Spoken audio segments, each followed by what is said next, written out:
Peuple d'Afrique, peuple de l'AES, peuple du Niger, prenez votre tabouret et écoutez attentivement. Certains travaillent avec les terroristes et, et font le relais de leur désinformation. Nous avons décidé d'être dans le vrai, dans le juste, dans le concret, d'être du bon côté de l'histoire, parce que le tribunal de l'histoire nous jugera. Aujourd'hui, nous allons partir au Niger, les nouvelles du front. C'est important.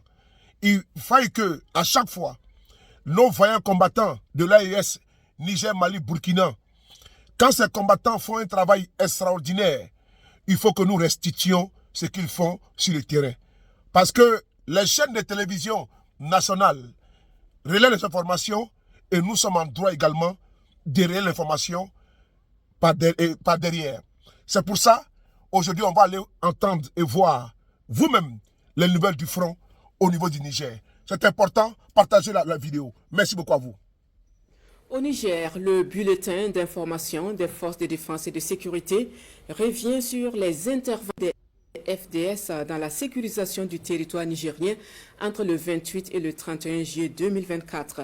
Notre confrère de la RTN, Moussa Manan Magaji.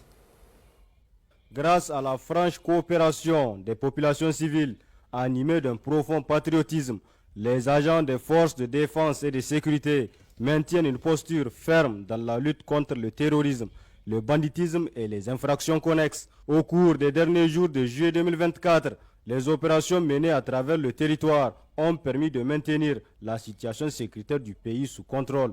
Voici l'essentiel des activités opérationnelles de la période du 28 au 31 juillet 2024.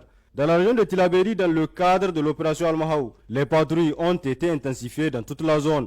Ces efforts accrus ont conduit à l'arrestation de 4 terroristes dans les secteurs de Kolanga, Dessa et Ayoru. Ces criminels activement recherchés sont impliqués dans de nombreuses attaques et exactions contre les populations civiles, contribuant à l'insécurité dans la région. Leur capture représente une avancée significative dans la lutte contre le terrorisme et la protection des civils. Dans la même région, sur la rive droite du fleuve, l'opération NIA maintient la zone sous contrôle. Les populations riveraines poursuivent normalement leurs activités champêtres sous la supervision attentive des forces de défense et de sécurité. Parallèlement, nos unités mènent des opérations de ratissage qui ont permis de neutraliser 5 terroristes aux alentours de Bankilare, Terra et Torodi. Ces actions renforcent la sécurité et la stabilité de la région, permettant aux habitants de vaquer à leurs occupations quotidiennes en toute sérénité. Dans la région de Dosso, dans le cadre de l'opération Damissa, la brigade territoriale de Falmaï a appréhendé en début de semaine un malfrat impliqué dans le trafic international de drogue. Lors de la fouille, plus de 56 000 comprimés de tramadol et de idiclo ont été découverts. L'individu et sa marchandise ont été remis aux autorités compétentes. Dans la région de Tawa, dans le cadre de l'opération Chara, la patrouille mixte départementale de Konni a, suite à un renseignement fiable, interpellé 6 malfrats dans un campement près de la commune rurale de Alela. Ces individus sont connus pour leur implication dans des vols à main armée perpétrés en réunion dans le secteur. Par ailleurs, un véhicule suspect a été immobilisé près de Tawa, transportant un important ravitaillement destiné aux bandits armés. La cargaison comprenait 1750 litres d'essence et divers moyens de subsistance. Les 3 convoyeurs de ce matériel ont été arrêtés. Au nord du pays, dans la région d'Agadez, dans le cadre de l'opération Garkoua, la patrouille mixte des FDS stationnée à la dune de Assamaka a intercepté hier le 30 juillet 2 véhicules suspects et interpellé 3 individus après une poursuite. En effet, aux environs de 13 heures, 3 véhicules Toyota V6 couleur sable en provenance de Tinzawaten ont été repérés en formation d'attaque, mais ont rapidement rebroussé chemin en direction du Mali sous les tirs des forces de sécurité. Nos forces ont promptement maîtrisé la situation, interceptant 2 des 3 véhicules. Après une poursuite, le matériel saisi et les individus interpellés ont été remis aux services compétents pour la suite de la procédure. À l'est du pays, dans la région de Difa, pour le compte du secteur 4 de la force multinationale mixte FMM, bien qu'un calme relatif ait été observé récemment, une alerte signalant l'enlèvement de 5 personnes par Boko Haram au sud de Kimegana, à environ 7 km de Ngingimi, a été reçue. Les forces de sécurité ont immédiatement lancé une poursuite jusqu'aux rives du lac Tchad. Elles ont trouvé des traces de motos, mais n'ont pas pu confirmer l'enlèvement. Cependant, la patrouille a découvert et détruit 7 pirogues ennemies ainsi que des vivres appartenant aux terroristes de Boko Haram. De plus, la coopération active des populations locales a permis de détecter 2 engins explosifs improvisés, l'un à Bosso et l'autre à Barwa, qui ont été neutralisés avec succès. Il est important de noter que cette alerte est l'une des nombreuses reçues par les forces de sécurité, soulignant la nécessité de rehausser la vigilance.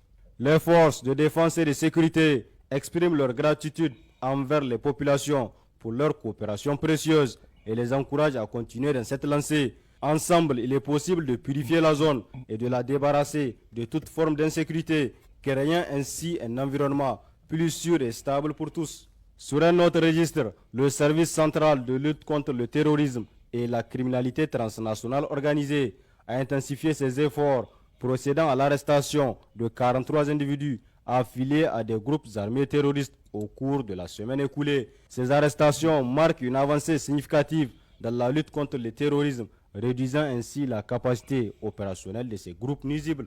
Parallèlement, l'Office central de répression du trafic illicite des stupéfiants a réalisé des opérations majeures qui ont abouti à des saisies importantes de substances illicites, suivies de l'arrestation des trafiquants impliqués. Les saisies de la semaine dernière comprennent environ 227 kg de drogue variée et près de 20 000 comprimés divers. Lors de ces opérations, 149 individus de différentes nationalités ont été appréhendés, soulignant l'ampleur transnationale du trafic des stupéfiants. Grâce à ces mesures et à une vigilance constante, ces 2 services peuvent continuer à affaiblir les réseaux terroristes et de trafic de stupéfiants. Les numéros verts sont à votre disposition de façon permanente. Pour les forces armées nigériennes, le 40-40, pour la police nationale, le 83-83. Vous avez écouté le bulletin d'information sécuritaire au niveau du Niger. C'est une guerre asymétrique qui se joue. Et cette guerre-là, elle doit être gagnée et elle est gagnée déjà d'avance. Parce que les terroristes ne prendront pas le dessus. Ils seront défaits. Et il est temps pour eux de chercher à rentrer dans les rangs. Comme l'a dit le capitaine Ibrahim Traoré, de poser les armes. Parce qu'il n'y aura pas de dialogue, ni négociation avec ces personnes-là. C'est des personnes qui sont contre l'État central et qui posent des actes de terreur. D'où l'appellation terroriste. Aujourd'hui, les États dans le monde, aucun État ne peut et ne va s'asseoir avec des terroristes qui décident de décimer à tout va et aveuglement. Peuple d'Afrique, peuple du monde, peuple du Sahel, voici les informations au niveau du Niger, des très bonnes informations. Partagez, parce que la guerre de communication fait rage. On est ensemble. Vive la US.